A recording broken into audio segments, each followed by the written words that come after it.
Thank you, Honorable Speaker. Just like Senator Mungatana, I was extremely honored to be nominated by this House to represent the Senate in this mediation.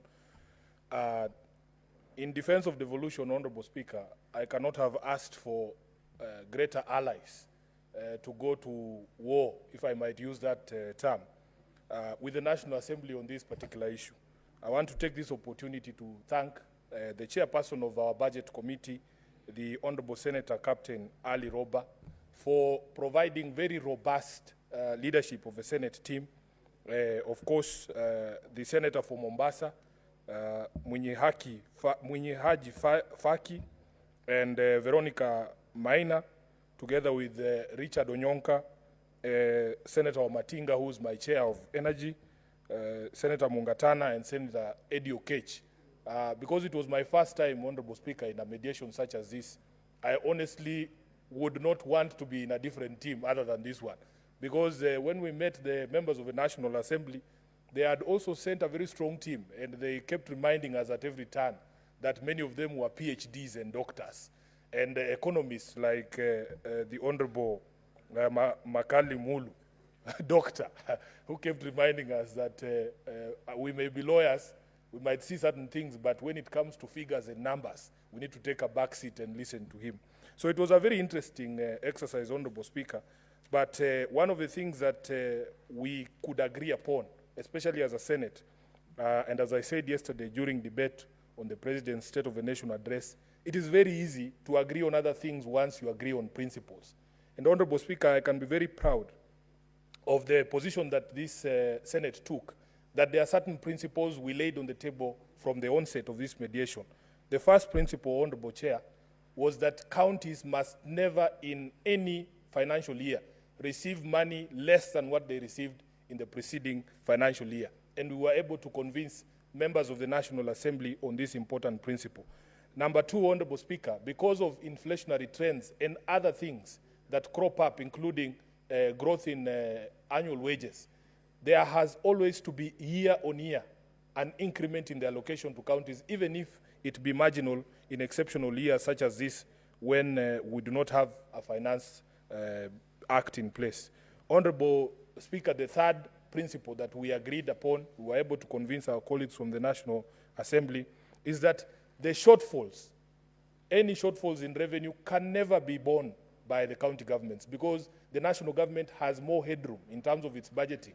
And the most important principle being, it is them who draw up these estimates. It is the National Treasury that comes up with these estimates, and you will remember that during that particular process, county governments have absolutely no role. So it is for them to make sure that if they project revenues and their shortfalls, that burden cannot be borne by county governments. And I believe, having agreed and set those three principles, it is going to be very easy going forward, Honorable Speaker, for us to agree on this process of division of revenue.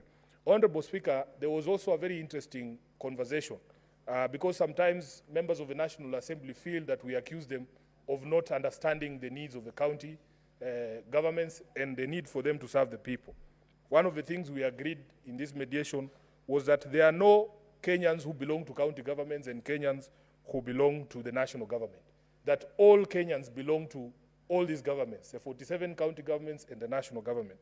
And that in fact, your ordinary Kenyan, the people of Mathare, a voter in Mathare, does not care who comes to repair a bridge that has been damaged after a flood. They just want the bridge done. So this back-passing and blame just want work to be done.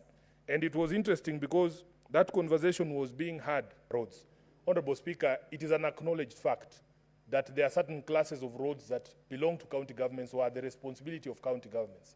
And this tussle between the National Assembly and the county governments does not help anyone. Honorable Speaker, you live in Nairobi, and you all the time remind me that your children voted for me. They are complaining, Honorable Speaker, about the state of the roads in Nairobi.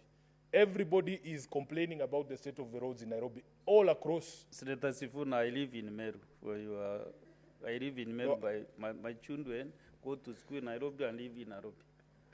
So I'm guided, Honorable. And always guided Meru community that I live in Nairobi. Honorable Speaker, okay, we are very proud as a county because we know we host all the senators wherever they come from. and complaints have been raised about the state of the roads in all of our areas. Honorable Speaker, in Kilibani, in Hurlingham, you go to Isili, the state of the roads in Pipeline, in other areas of Nairobi is so bad.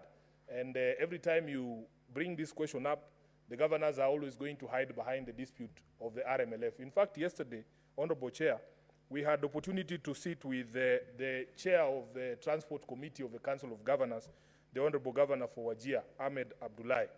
And you know, during the mediation, the members of the National Assembly gave us as a Senate an assignment to take a message to the Council of Governors that if it were possible for them to sit down and have a discussion and try to mediate that issue out of the courts, it would be helpful to the common Wananchi. I want to report to the members of this House and the members of the National Assembly need to know that we did take that message to the chairperson of the Transport Committee of the Council of Governors. But he was very skeptical, I have to say this, because he has said that this is not the first time this question of the RMLF was taken to courts, and the last time there was a conversation to withdraw the matter or to solve it amicably, it didn't go very well. So at least to the members of the National Assembly who sent us, who gave me that assignment to deliver the message, as a messenger, I've done my part, and I have also given you the feedback that we received from the Council of Governors. Honorable Speaker, allow me to also say that in the course of those proceedings, we in the Senate raised very serious objections about the separation of powers between the three arms of government. We want to continue to urge members of Parliament especially to remember that the law-making process and the budget-making process is a constitutional responsibility of Parliament. And we must never appear to cede that responsibility to any other arm of government, and especially not to the executive. Honorable Speaker, you will know that whenever we are handling a matter in this House, even the judiciary itself has taken a position of waiting for the process in this House to conclude before they can intervene. And when a matter is before the judiciary, we in Parliament as well don't touch it because of the sub judice rule in our own standing orders. Honorable Chair, therefore it was quite disheartening to hear pronouncements being made in the course of the mediation by members of the executive about this mediation and the figures that were viable or not viable. I want members of Parliament to remember that we swore an oath to defend the Constitution, and it is the Constitution that gives us, as Parliament, power to make legislation and power to also make the budget of this country. So that, Honorable Speaker, we should not essentially be one with the executive. In fact, sometimes I feel terrible for the leadership of the executive because they are supposed to get ideas from Parliament and to be guided as well. But if we are a house that only waits for the president to say, we go left and we go left, we go right and we go right. If today he says this house is bad, we all clap and say it's bad. If he says we are now good boys, we all stand up and clap. It's not supposed to be like that. We are doing a disservice to the head of state. And I want to encourage him. I think now he knows. I think now the head of state, Honorable Speaker. I cannot see an intervention on a point of order.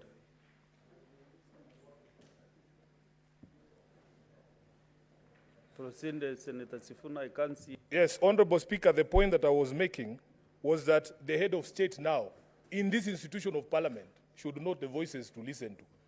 I think he should spend more time with Senator Onyonka. He might be able to guide him more better than some of the voices he's listening to in the House, because they are not telling him the truth.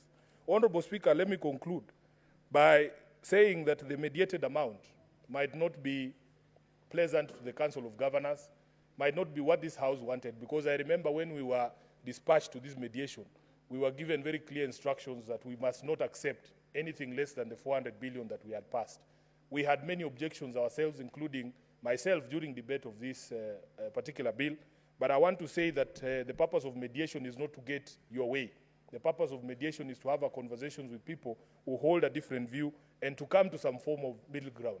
I want the House to view this as the Senate saving 7 billion shillings for devolution and not losing 13 billion from the 400 billion that we had been told by the National Assembly. So, Honorable Speaker, what we want to say as a committee is that we had opportunity for a robust conversation with our colleagues from the National Assembly. I have also had opportunity to meet some of them in committee, some of them like the Honorable DK, they call him DK. I had never interacted with him. I've come to realize that he's not a bad man, he's a good man. And we have learned a lot from each other. But one of the things we also continue to insist, Who is DK? Honorable For record DK purposes. is the Honorable David Kiplagat, Member of Parliament, MP for Soy. Yes, Honorable Speaker, let me just conclude and reiterate something that we said yesterday as well, that we must stick to the constitutional principles even when it comes to matters of public finance in this country. We want transparency, Honorable Speaker. Some of the things that were delaying even the process, we in the Senate were insisting on some transparency. For instance, we were asking if the finance bill of 2024 was supposed to raise an additional 380 billion, we need to be shown the programs for which this money had been planned, so that we see if we have lost the entire 380, which programs were there for devolution that we can remove. There was also this claim that the national government was reducing its budget or its allocation by 320 billion. We need to be shown those figures so that we are clear and nobody is playing their cards under the table. If everything is put on the table, it is very easy for us to agree. And therefore, Honorable Speaker, with those many remarks, I want to thank the House again for giving me the opportunity to be a member of the Mediation Committee and hope that in future we will be able to grow the path of devolution year on year. With those many remarks, I second Honorable Chair.